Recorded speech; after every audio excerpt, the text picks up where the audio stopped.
ልዩ የሚያደርገው ትምህርት ቤት መሆኑ ነው።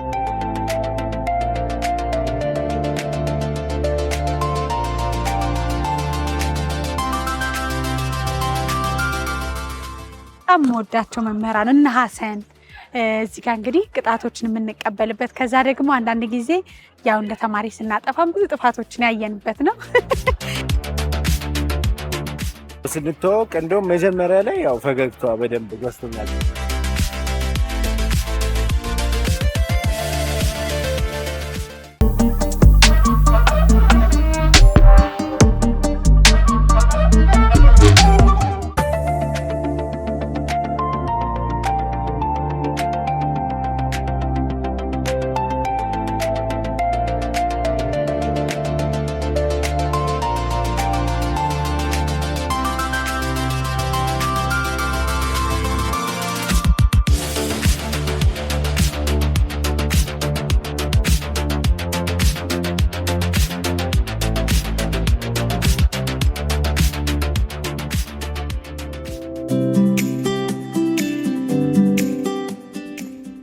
ዛሬ በጣም ደስ እያለኝ ነው የመጣሁት ወደዚህ አካባቢ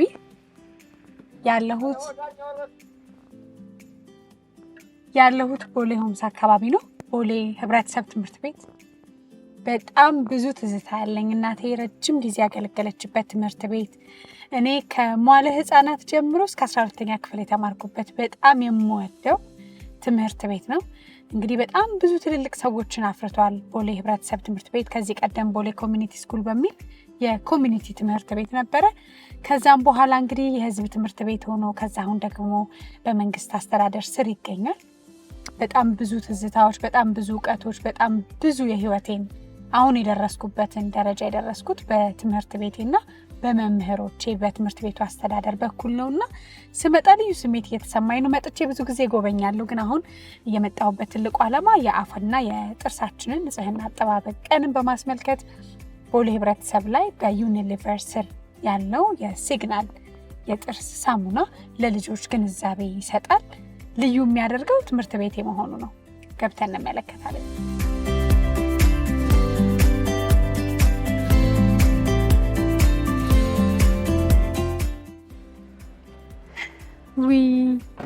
ጠዋት መቼም እዚህ ለመግባት እየሮጥን ስንመጣ እዚህ ጋር የነበሩ እንግዲህ በጥበቃ የሚያስተዳድሩ ነጌች አቶ ጌታቸው የተባሉ በጣም ብዙ ሰዎች ነበሩ። ትንሽ ላስጎብኛችሁ ትምህርት ቤቴን ነው።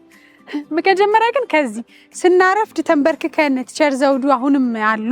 እዚህ ጋር እንግዲህ ጠዋት ከገባም በኋላ መምህራኖቻችን ትንሽ ስናረፍድ እንዲሁም ደግሞ ኳስ ለመጫወት ስንመጣ እዚህ ሜዳ ላይ ነበረ የምንጫወተው።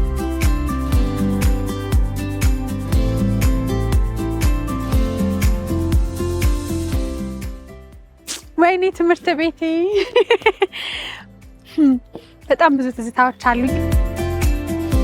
ታዋቸው ተራራዎች፣ ዋርካዎች፣ ዛፎች አንደኛ የስፖርታዊ እንቅስቃሴ የሚደረግበት፣ ሁለተኛ ደግሞ ስናረፍድና ጠዋት ቅጣት እንግዲህ እዚህ ጋር በጣም ብዙ ቆሻሻዎችን እናነሳ ነበር እናጸዳ ነበርና እነ ቲቸር ዘውዱ፣ እነ ቲቸር ድንበሩ፣ እነ ቲቸር ሰላም፣ እነ ቲቸር መነን፣ እነ ትብለዝ በጣም ወዳቸው መምህራን እና ሐሰን እዚህ ጋር እንግዲህ ቅጣቶችን የምንቀበልበት ከዛ ደግሞ አንዳንድ ጊዜ ያው እንደ ተማሪ ስናጠፋም ብዙ ጥፋቶችን ያየንበት ነው።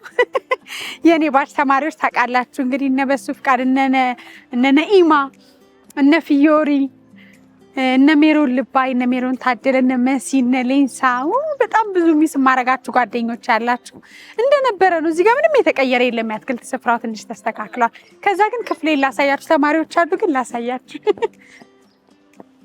ደህና ዋላችሁ።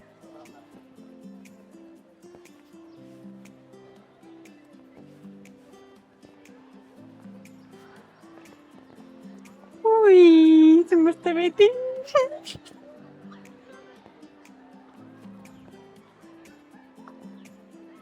በጣም ባየተናነቀኝ ነው የምመጣው፣ ግን አላለቅስም። አልቃሻ እየተባልኩ ነው አሁን እንደ ሰለሞን ቦጋለ አላለቅስም። እዚህ ጋር ነበር ሰልፍ የምንሰለፈው። ሃይ ስኩል ነው ይሄኛው። አሁንም ሃይ ስኩል ይመስላል 12ኛ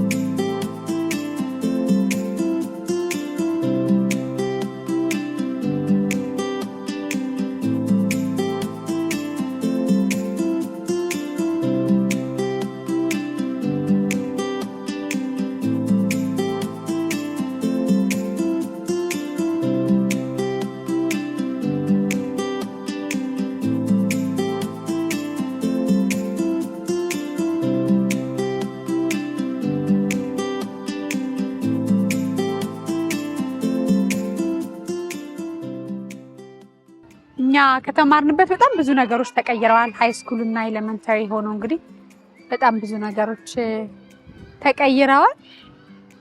እንግዲህ ዋና የመጣሁበት ትልቁ ዓላማ እንዳልኳችሁ ጥርሳችንን መቦረሽ አለብን። እንደምታውቁት የሆድ ጤንነት የብዙ ነገሮች መነሻ የአፋችን እና የጥርሳችን ጤንነት ነውና ጠዋትና ማታ መቦረሽ፣ በተለይም ደግሞ ማታ ማታ ጥርሳችንን መቦረሽ በጣም ጠቃሚ እንደሆነ ሙያተኞች ይናገራሉ።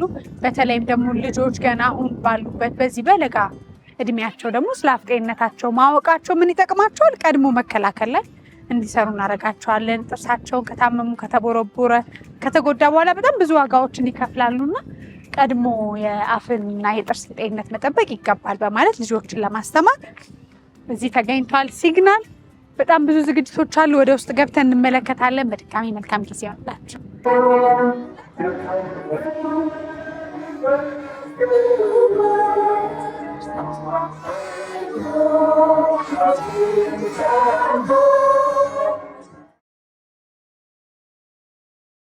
ብዙ ሰዎች አዶኒን አምጪ ሁሌ ትላላችሁ።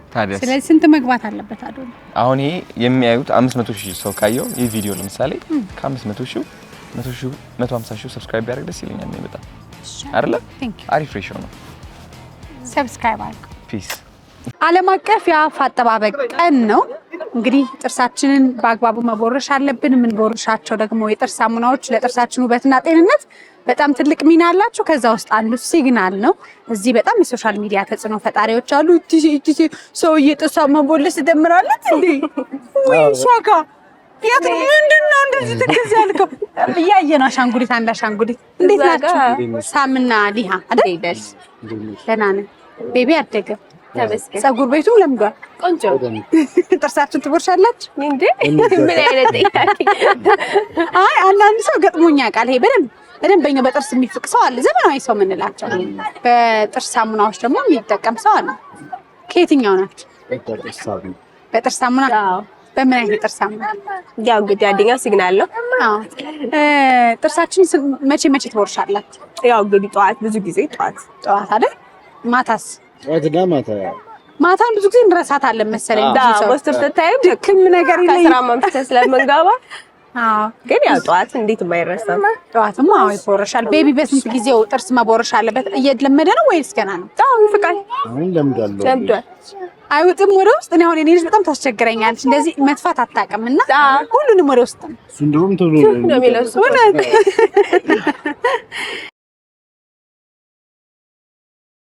ስለዚህ የአፍ እና የጥርስ ጤናችንን ካልጠበቅን ብዙ ነገር ነው የሚጎለው አይደል እንዴ?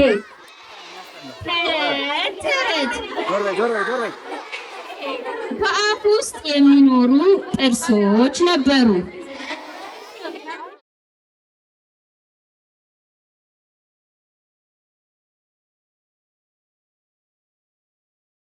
አሁንም እንግዲህ የምትከታተሉት ጉዞ ከመቅዲ ጋር ነው። በዓለም ላይ የአፍና የጥርስ አጠባበቅ ቀን ተብሎ በዚህ በቦሌ ህብረተሰብ ትምህርት ቤት ልጆች ግንዛቤ እንዲያገኙ በርካታ ስራዎችን እየተሰራ ነው።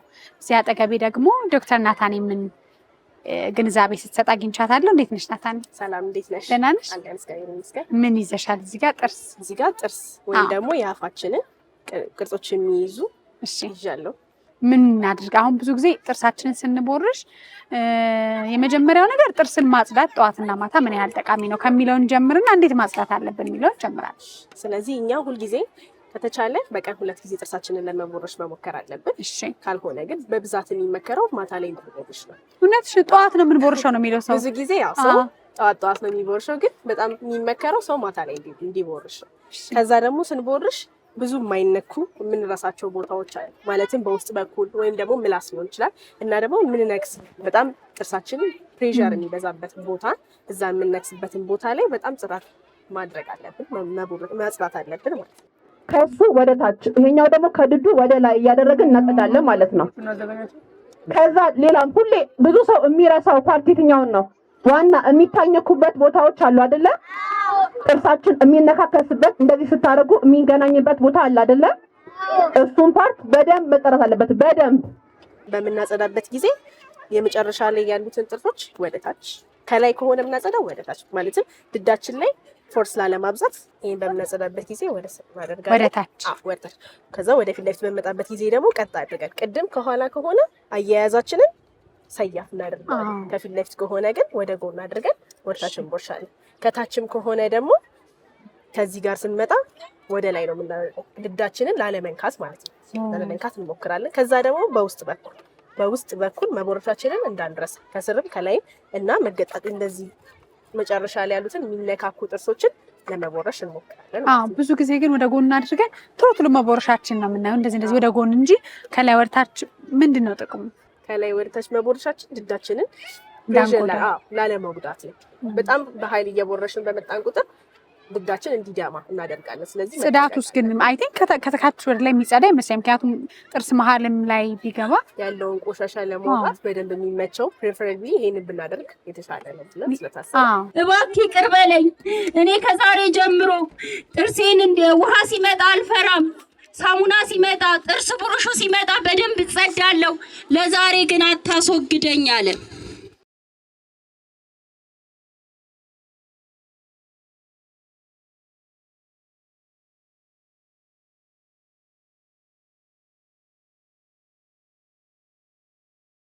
እና መጀመሪያ ስትተዋወቁ አንደኛው ያያችሁት ነገር ምንድን ነው? እንደው ዛሬ ባይሆንም እሷ በጣም የሚያምረው እኮ በጣም እኔ ራሴ ደደህ ነበር። እሷም ደግሞ በደንብ ፍቃ በቀን 3 ነው የመጣች በእርግጠኝነት። አይ ጥርስ ላይ በጣም ሲሪየስ ነው። ከዛስ የእሱን ደግሞ ስታዩ እሱም በደንብ ፈገግታ ጥርስ ላይ እንኳን በደንብ በቃ ፈገግታ እና ንግግር ከዛ ለፍቅር ግንኙነት በጣም ትልቅ ሚና አለው። መሰረታዊ ነው። ስንተዋወቅ እንደውም መጀመሪያ ላይ ያው ፈገግታዋ በደንብ ገዝቶኛል። በአካል በጣም ነው የሚያምረው ስትስቅ፣ በጣም ነው የምታምረው እና ፍዝዝ ምናምን ብዬ አየኋት። ከዛ ቀጠለ በዛው ይፈዘዘ ተፋዘዛው ልጅም ተወለደ። በዛ ስንት ነገር አለ ምናምን ብዙ አለ ያሰብነው ሳራሱ በጣም ነው የሚያምረው። አይ ጥርስሽ በጣም ያምራል። የሁለታችሁ በጣም ያምራል። ከዛ ደግሞ ስትነጋገሪ በቃ አጠቃላይ ለፍቅር ህይወት በጣም አፍጤነት ወሳኝ ይመስለኛል።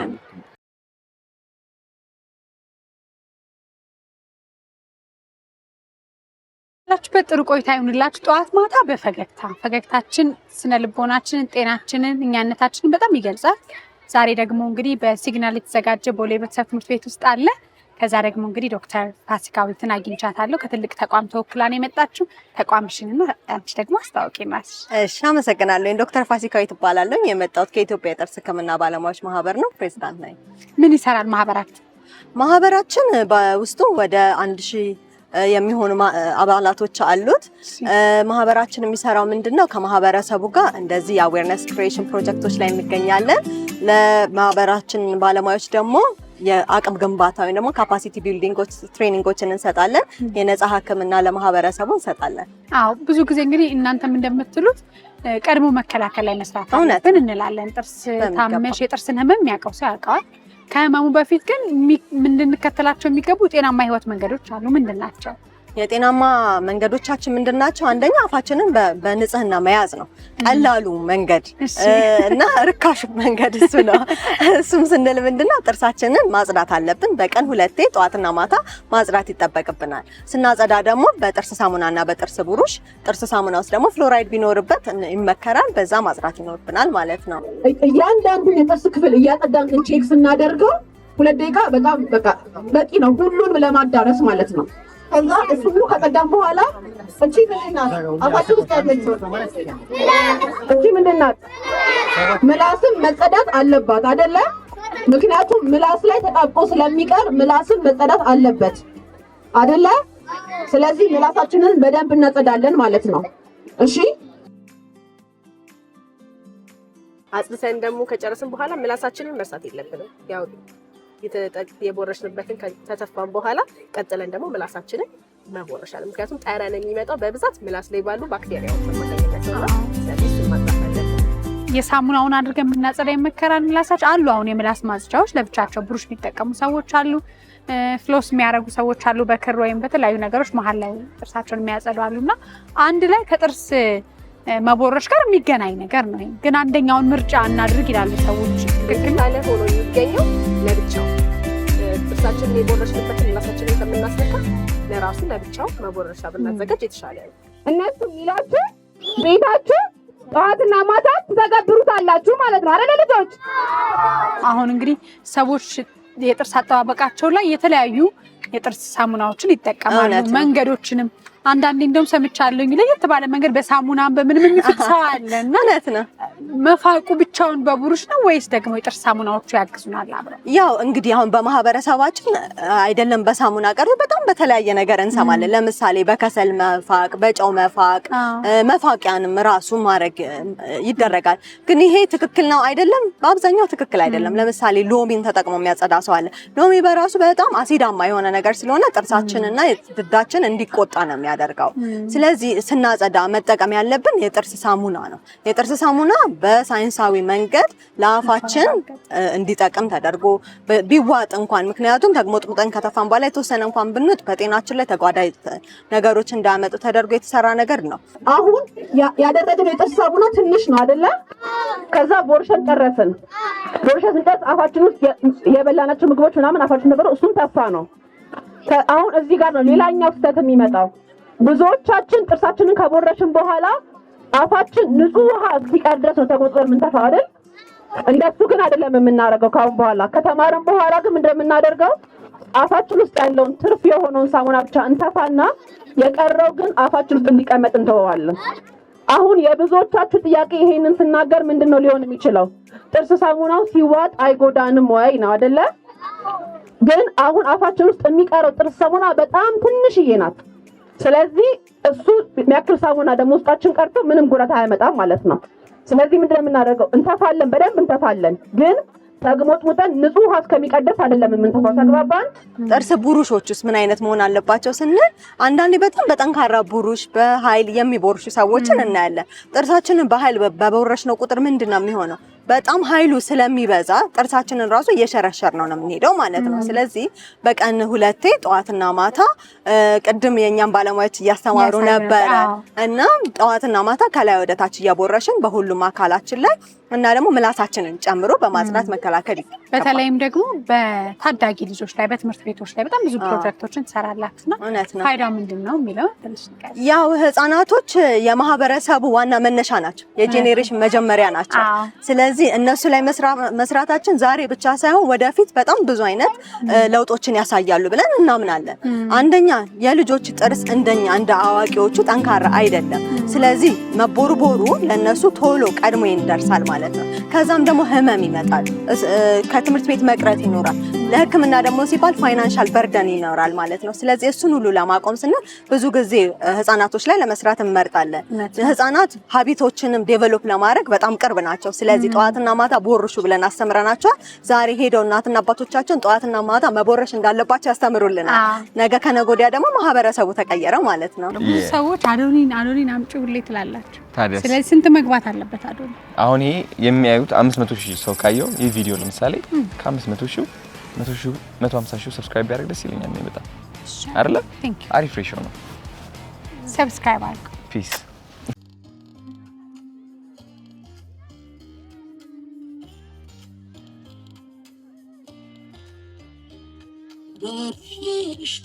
በድጋሚ እየተከታተላችሁን ያላችሁት ጉዞ ከመቅዲ ጋር ነው። የአፍና የጥርስ ጤና አጠባበቅ ቀን ተብሎ ተሰይሟል። ሁሉ ጊዜ ደግሞ ዩኒሊቨር እንደምናውቀው እንግዲህ የተለያዩ ምርቶች በኢትዮጵያም በሌሎች ሀገሮችም አላቸው። ከዛ ውስጥ አንዱ ሲግናል ነው።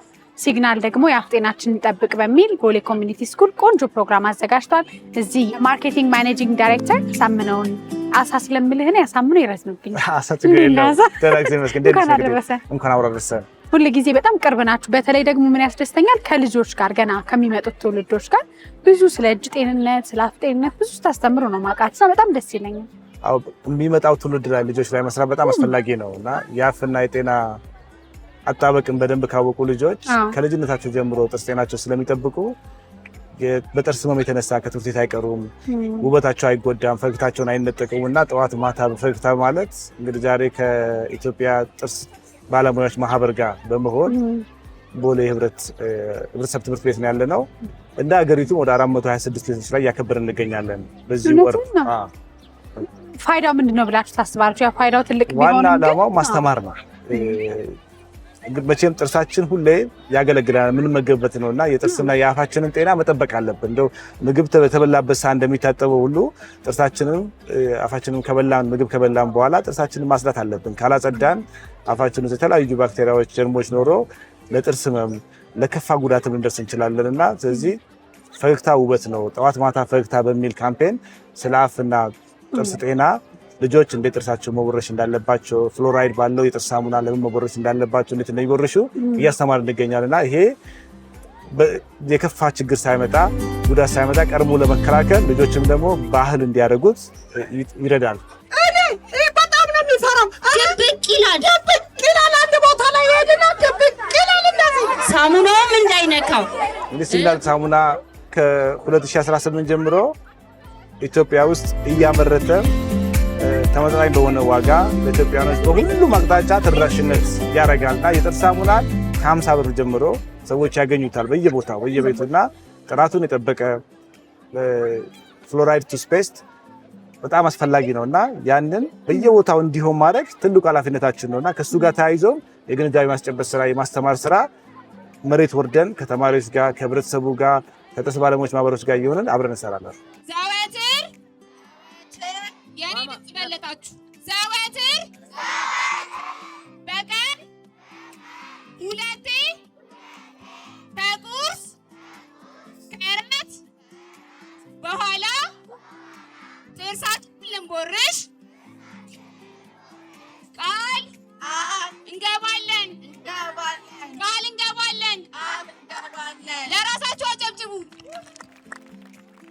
ከወጪም አንፃር ሰው አሁን አንዳንድ ቅንጦት ብሎ የሚያስቀምጣቸው ነገሮች የተዛቡ ናቸው። እውነት ነው። ልጆች ጥርሳቸውን ጠዋትና ማታ መቦረሽ ዋጋ ከሚከፍሉበት ነገር አንፃር ምንም ቅንጦት አይደለም። እውነት የጥርስ ብሩሾቻችን እንግዲህ ውድም አለ ርካሽም አለ። ሳሙናዎቻችን ግን በየትኛውም መንገድ መቦረሽ የምትመክሩ ይመስለኛል። ጠቅላላ አድርገሽ መልእክት ካለሽ?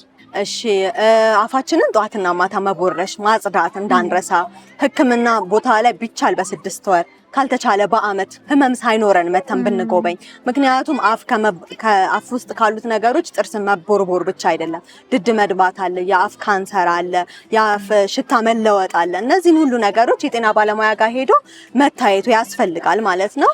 ከቅንጡነት ወጥቶ ከዕለት ተዕለት ጉዳያችን ጋር ማያያዝ ይኖርብናል። ምክንያቱም አፋችን የሁሉ ሰውነታችን መግቢያ ነው። ስለዚህ ጤናማ አፍ ደግሞ ጤናማ ህይወትን ይገነባል። የአሁኑ አመት መርሃችንም ያ ነው። ይሄንን ይዘን የተነሳ ነው። ጤናማ አፍ ሲኖር ጤናማ ህይወት ይኖረናል፣ ጤናማ አኗኗር ይኖረናል፣ ፈገግታ ይኖረናል፣ የማህበረሰብ ቁርኝት ይኖረናል። በጣም ደስ ያሰኛል። በመጨረሻ ማለት የምትፈልገው ካለ ያሳ እንግዲህ በብዙ ነገሮች እንጠብቃቸዋልና አጠቃላይ እንደ ዩኒሊቨር ማርኬቲንግ ማኔጀር የምትለን ነገር ካለ ያ ማለት እንፈልገው ዛሬን ቀን አስመልክቶ ማለት እንፈልገው ማለት ቢኖር ጥርስና አፋችንን ጤና መጠበቅ እጅግ በጣም አስፈላጊ ነው። ጥርስ ታሞ እስኪነቀል መጠበቅ የለብንም። ጥርስ በሚነቀልበት ሰዓት በጣም በሽታው ነርቫችንን ነክቶ ህመም ሆኖ ህመሙ ማስወገዳችን ነው የምናስበውና ጥርስ እንደዛ እንዳይበላሽ ህመም እንዳይመጣ ሁሌ ጠዋትና ማታ ጥርሳችንን በጥርስ ሳሙናና በብሩሽ እንፋቅ። መፋቅን ልማድ እናደርግ። ምንም አይነት ችግር የለውም ማለት ፈልጋለሁ እና አመሰግናለሁ። ጠዋት ማታ በፈገግታ በሚል እንግዲህ ዓለም አቀፍ የሆነውን የአፍና የጥርስ ጤና አጠባበቅን ቀን በማስመልከት በሲግናል የተዘጋጁ ዝግጅት ይህን ይመስል ነበር።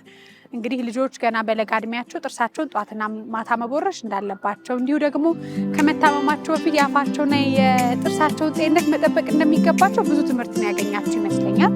በቀጣይ በብዙ ጊዜያቶች ደግሞ ይህን ወር እንግዲህ በማስመልከት ብዙ ግንዛቤዎች ይደርሱናል። ለአሁኑ ግን ወደ ስቱዲዮ እንሄዳለን። መልካም ጊዜ።